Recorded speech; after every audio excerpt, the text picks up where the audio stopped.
wrote this music in the 1920s, the early 1920s, but tragically his life was cut short when he was placed in a concentration camp where he died in 1942.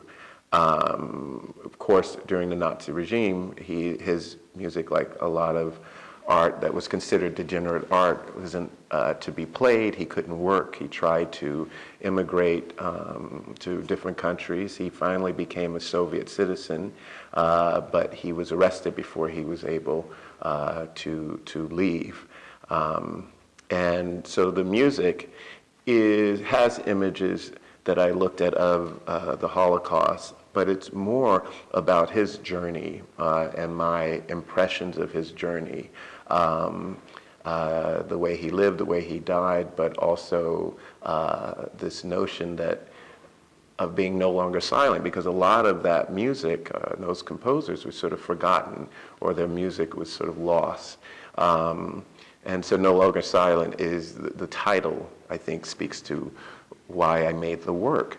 Now, a work like that, in the program, we have the inspiration behind it, what was behind it, because I think it helps guide people, because it has some historic relevance that is very specific as opposed to kind of, fiction or something that is abstract, that you really want people to understand, like you were saying, but like certain works of art that really have to do with something real and specific. I think that is very important for people to sort of get the setting, and then it takes nothing away from what they're seeing, because the interpretation is so interesting and so non-linear.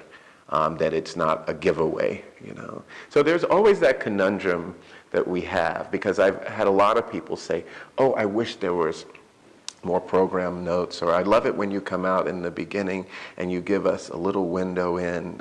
It really helps us to see that it doesn't take away from the experience. So I think it's something we're still sort of ironing out, and especially I think in my work, and a work like Awakening that's so dense, and there's so many specific things that I'm feeling in terms of what I've created and why, that sometimes that's helpful for people to know that.